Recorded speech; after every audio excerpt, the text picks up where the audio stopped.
Hello viewers, my name is Chase Clover, and this is my review on the October 8th, 2014 edition of USW Wednesday Night Intensity number 91. We are 2 weeks away from USW Caution 2014, first pay-per-view that will be back in Hartford, Connecticut. This is the second Intensity that is being filmed live, which is awesome. And there were 8 matches on the card last night, and they were pretty good. The action was pretty solid. And I like the script and the storylines that went along with this Intensity. So without further ado, let's get into it. We start off the show with a match, and it is Gringo with Fernandez in his corner defeating Western Light with Mojigeta in his corner. It looks like at Caution we'll get some sort of rematch between Fernandez and Mojigeta for the International Championship, possibly the last one that they'll have, before moving on to the next thing that they'll do. Gringo looked pretty good in the match. Western Light, he looked a little scrappy. He kind of messed up a lot of the moves. There was this one move where he was jumping off the top rope, and I guess he went to go for a leg drop and ended up miscalculating, and when he went for the leg drop, he ended up going too far out, so instead of landing on his leg, on the legs, he landed on his back, which is very painful. And as a matter of fact, that is how Gringo won the match. After that, Gringo hit his finishing maneuver, the super kick, knocking Western Light down and pinning him for the win. And then Gringo and Fernandez, I guess, thinking that Western Light and Mojigeta were going to actually run in and try to attack them, ran out of the ring and with the International Championship pointed at Mojigeta and Western Light. And then they pointed at the Titantron, saying, I guess they were wording something. It must have been something like Caution 2 weeks away or something like that. So it looks like we will get another Fernandez and Mojigeta match for the International Championship at Caution. And it looks like Gringo and Western Light will be in their corners, their respective corners. Solid match. It wasn't the kind of match where you would expect me to say something negative about it, except for the moves that Western Light did flop. But other than that, the match was very good, and Gringo really held out his performance. Gringo and Fernandez, they are now starting to develop way more as a tag team, or as a unit, both tag team and singles, and they're doing that pretty quickly, based on the time that they've been singles competitors, so I give them credit, and it's very hard to do that in wrestling, especially when you're so used to the tag team, style, I guess. And after that, we had a backstage promo, or backstage whatever, and it was Derek Carter demanding that he had a match in the card since he was not scheduled. And then Carl Reese ended up granting his request and decided to put him in a match against Seth later in the night. Obviously Seth, the one who lost last week, and lost his opportunity to be the #1 contender for the USW World Heavyweight Championship. So, those two lost their chance at their respective championships and will now face each other later in the night, and I'll get to that later on. We ended up going to the second match, and it was Anarchy defeating Crimson Red. Anarchy, who is the challenger for the Blue Belt Championship, defeated Crimson Red, who is the current Extreme Champion. I guess we're going to have another Anarchy and Ash match at Caution, and it looks like we'll have another Crimson Red and Titanfall match at Caution. I don't think we would have expected something else, because of the way that things have been booked. It's been quite a while that Anarchy and Ash have been performing against each other and have been in that feud, so that's pretty interesting, and I like that, because I guess you need to give them a break. So what you had was, you had Anarchy, you had Ash in the top rope match, and then you had Anarchy just sitting back and watching, and then you have Crimson Red and Titanfall, who are now in rivalry and taking out MC4 from the picture, so that's a different shake of things, and I like how they're using the feud and the storylines for the Blue Belt Championship and the Extreme Championship to help boost their momentum and boost their interest into the match that they have at the pay-per-view. And obviously, as I said, Anarchy won. He defeated Crimson Red, and afterwards, I guess we went backstage, and there was no advancement in the storyline because we then went backstage, and what we were talking about, but what Kyle Reese was talking about was, I guess, to some creative team members, although they were actually acting like security guards or whatever, and I guess they were trying to restrain Derek Carter.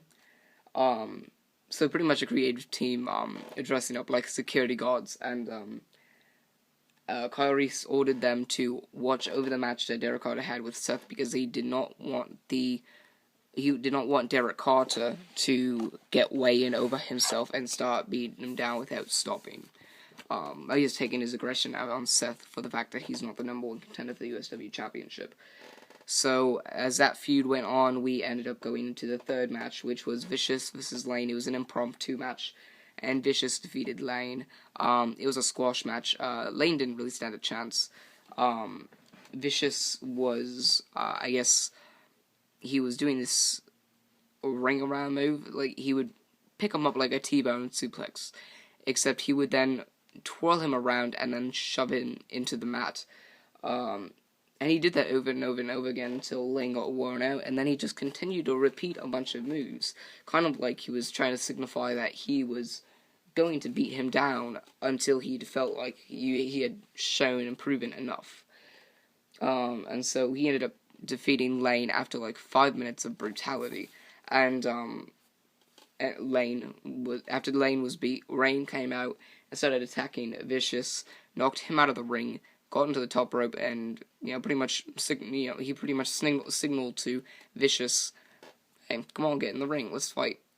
And Vicious backed away, so it looks like we're going to have a Rain versus Vicious match at Caution in 2 weeks.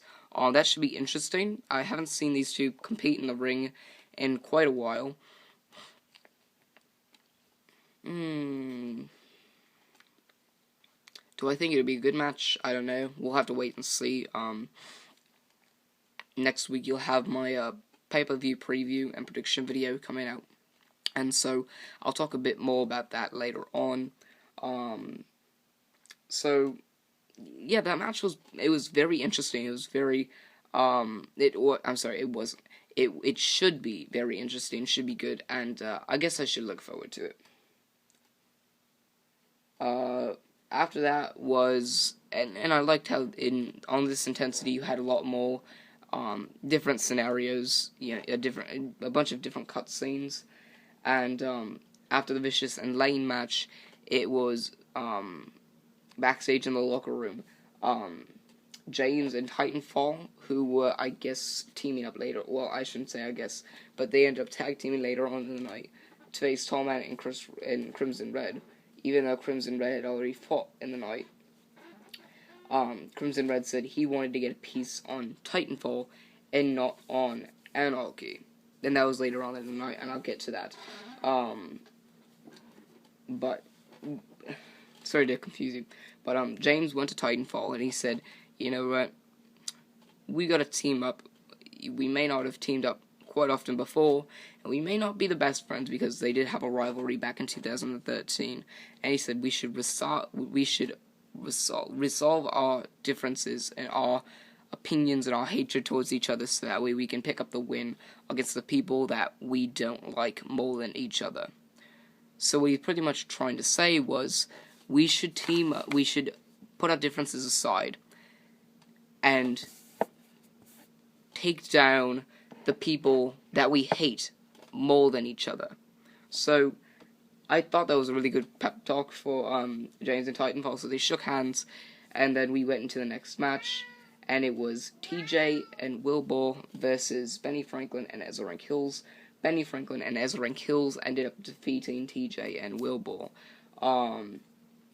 It was a good match.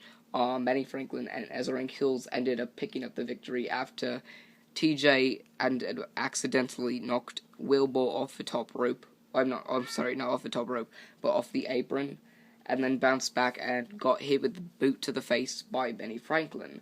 And Benny Franklin ended up pinning him for the victory, and they held the championships up, signifying that they were ready for Canon and Prophecy. And then Canon and Prophecy went down to the ring and started, I guess, I don't know if you would say, cutting a promo, more or less than kind of getting in the face, and they ended up just talking back and forth, and we're obviously now going to get a Benny Franklin and Ezra Hills vs. Canon and Prophecy match at Caution for the championships.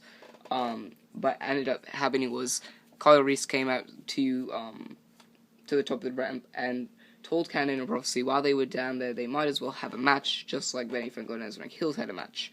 So he brought out CED and ED, and then he walked back, and it ended up becoming CED and ED picking up the victory over Canon and Prophecy, with Benny Franklin and Ezra Hills at ringside. Benny Franklin and Ezra Hills got out of the seat, got on the apron, distracting Canon, and CED and ED both got in the ring and hit him with like this clothesline, and then this top rope elbow drop, and Prophecy ended up misfiring, and so he was trying to run and take CED out of the ring, and CED moved out of the way, and Prophecy ended up going over the top rope and onto Benny Franklin as rank kills, and then ED covered Canon for the victory. And what happened afterwards was CED and ED ran out of the ring because Benny Franklin as rank kills started beating down on Prophecy, so they started brawling with them outside the ring, and before they put Prophecy through the announce table, Canon came out and started attacking Ezra Hills and Benny Franklin. What ended up happening was the numbers game got the best of him, and Canon was attacked by Benny Franklin and Ezra Hills. And then once they were done with Canon, they put Prophecy through the announce table and held up the championships once again, signifying they were ready for them in 2 weeks at Caution. That was interesting, and before they started attacking them again, the security guards came out and removed them from ringside, which I thought was very interesting and very well played out.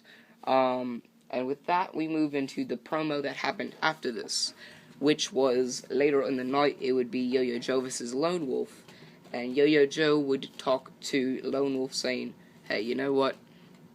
We've had our differences. You cost me my World Championship match. I've cost you your World Championship match. We've both got to face bigger odds in 2 weeks, so we might as well kick each other's asses and give people a reason to not doubt us." I don't know what he meant by that. I think it would have worked more if he said, "We should give these people a reason to doubt us," and then would have said, "Because we both feed off doubt." I thought that would have been a better play on words, but whatever. And Lone Wolf said, "Why should I have anything to trust in you? I cost you your championship match once, and I had the right to, because I had won a match that gave me the opportunity. You cost me out of the match that I earned twice. So why should I have any trust in you?" And Yo-Yo Joe said, and this was pretty badass, afterwards he said, "The reason that you should trust me is because I don't trust you." And that messes with your mind a little. And you could tell that Lone Wolf was like, "What the hell just happened?" And then he started looking around, and then we ended up cutting back to the ringside, and it was Seth versus Derek Carter. And Derek Carter, right out of the gate, went to attack Seth, and Seth just kept countering. The first move that he did was he was running towards Seth. Seth got the top rope down and was able to take Derek Carter over the top rope. Derek Carter getting back in the ring, but every move that he had was reversed by Seth, which was pretty cool. And what happened was, after Seth went to the top rope, he tried to jump on Derek Carter. He missed. Derek Carter went outside the ring, got a chair, brought it inside the ring. The ref tried to stop him. He hit the ref over the head with the chair. Seth then kicked the chair in Derek Carter's face. Carter rolled out of the ring and ran up the stage after Seth had the chair in his hand, which was pretty much like, alright, he's armed, he's dangerous, I'm getting the hell out of here. Which is something you would do if someone was armed and dangerous and right near you. So Carter hightailed it to the top of the ramp, and Kyle Reese came down and said over the microphone, so you pretty much could hear him, and this was obviously planned ahead of time. He said, I thought you wanted a match against someone tonight. I didn't think you wanted to brawl someone. So what ended up happening was Derek Carter walked to the backstage area. They cut to the backstage area where he was walking, and what happened was, I think Kyle Reese caught up to him and said, you know what, because of your crappy performance today, and because you just wanted to do whatever the hell you wanted to do, you're not going to be on the card for caution. Derek Carter looked at him, smiled, and walked away. Boy, oh boy, that one little scene. Boy, how much that could change everything. That kind of worries me, because what the hell is he planning? What is he going to try to accomplish here? What is going to happen? What is going to be scheduled? I guess you would say scheduled. What does Derek Carter have up his sleeve? Now, I'm not sure whether or not Derek Carter is actually not going to be on the card at caution, but if he is, it's going to have something to do with Kyle Reese. But I think that one little thing may have set up a feud between Kyle Reese and Derek Carter. But we'll have to wait and see what happens. Caution is still 2 weeks away. We still got some time to wait. And so afterwards, we went backstage, and James and Titanfall were getting ready to get outside to the entrance ramp, and Chris Ross and Crimson Red came over to there, and he said, you know what? Giant pause. And then, one of the funny moments, because after he said, you know what, and like 10 seconds went by, James went, dumbass, what? We're waiting. Everybody's waiting. What the hell do you have to say? And then Chris Ross was like, he looked at him like, the fuck? Hello? Shut up. I'm trying to say something. And at that point, if he actually had said that, I'm pretty sure James would have said, well, if you had said something, you would have said it and finished it by now. But, yeah, I have stupid humor. My bad. But Chris Ross paused and said, this is what you're going to know. I'm going to kick your ass tonight. I'm going to kick your ass at caution. And I'm going to end you at caution. And one of those, like, kind of, like, messes with your head, but once you get it, once you, like, find out what it was actually mean, it's kind of, like, interesting, because he said, there's a big words coming from a big man. Although I wasn't sure that this big man had so much space in his head to think about that. And if you had noticed, or if you had watched Intensity back in 2013, early 2013, Chris Ross played this character back when he was in the World Championship picture. He played this character that when somebody said something, he'd be like, what? So he played this dumb role, and later on when he was out of the World Championship picture, he became Tall Man, Chris Ross. But he originally played this character, like this dumb character when it came time, and people made the analogy of his head must be small, because even though even though he's tall and huge, his head is small and tiny because he had no space to know anything. You don't get it still? Okay, whatever. Anyway, we get into the match, and James and Titanfall pick up the victory over Chris Ross and Crimson Red. Chris Ross lets his anger get the best of him, and after he tries to go for that chokeslam, James got up and was able to hit back to the mat, was able to dive, got Titanfall tagged in. Titanfall started clotheslining down Chris Ross. Chris Ross ended up jumping and missing Titanfall, running into his partner Crimson Red. Titanfall picked him up and tossed him onto the mat, and then pinned him for the cover. 1, 2, 3. Crimson Red was on the outside, looking at Chris Ross, and then looked at James, and Titanfall shook his head, and then got up, and then walked back up the entrance ramp looking at Chris Ross, and I could read his lips, and anybody who's a lip reader will know what he said. He said, "You fucking asshole, fuck you." It was interesting. He uses the F-bomb just like I do, just as much as I do. But anyways, after that, we came into the 8th match, which was the main event match, and it was Yo-Yo Joe versus Lone Wolf. Yo-Yo Joe came out first, and then he cut some promo saying, "You know what, Lone Wolf? I don't trust you. I can tell you don't trust me. Just like nobody else trusts me. Just like Hardy doesn't trust me. Wesley doesn't trust me. Cannon doesn't trust me. Majigata doesn't trust me. Capital doesn't trust me. The management doesn't trust me. Kyle Reese doesn't trust me. Nobody just trusts me. And none of you trust me." And by none of you, he meant everybody watching at home and everybody in attendance. Lone Wolf came out with the microphone and said, "You know what? These people are the reason why you have a job here. These people are the reason why you can have a living. These people are the reason why you are being paid. If it weren't for these people, then USW would not be making the money, and you would not be here. You would be a nobody, just like millions of other people in the world that work at McDonald's just to make a living and just to have some money at the end of the year, even though it's all taken out of tax." So after that, Lone Wolf got in the ring, and Yo-Yo Joe started attacking, and that's when the match started. And then Lone Wolf got the thinner end of the branch for the most of the match, and what ended up happening was Lone Wolf was able to get a break, and Yo-Yo Joe miscalculated on one of his, I think it's one of his double German suplexes.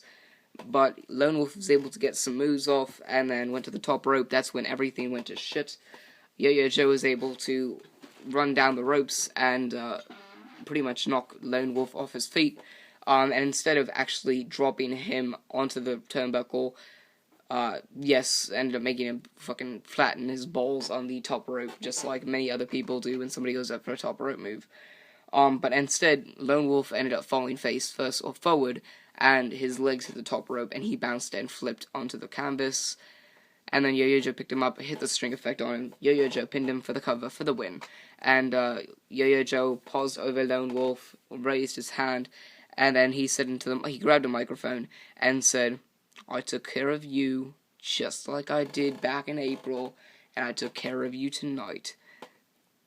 This Sunday, I take care of Capital, and I will take care of the USW World Heavyweight Championship."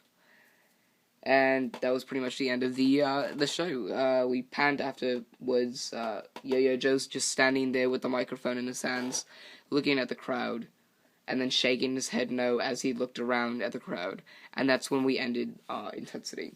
Very good Intensity. I loved how they advanced most of the stories, most, if not all of the stories, in at least some way. It was very interesting. I really liked Intensity. This is one of the best Intensities we've had all year. And I'm looking forward to what next week has, because next week is the go-home show to Caution. So I'm looking forward to that, of course, and you can only expect, things to get better going into next week and going into Caution. And Caution, possibly the final Caution we may ever see in USW, being as there's been a lot of rumors of USW going from a 16 pay-per-view per year schedule to a 12 per year schedule. And those 12 pay-per-views do not include do not include Caution. So we might as well enjoy it as we have it. So thank you for watching, ladies and gentlemen. Thank you for watching, viewers. This was my review on the October 8th, 2014 edition of USW Wednesday Night Intensity. Remember to like, favorite, and subscribe for more. I'm Chase Clover, signing off.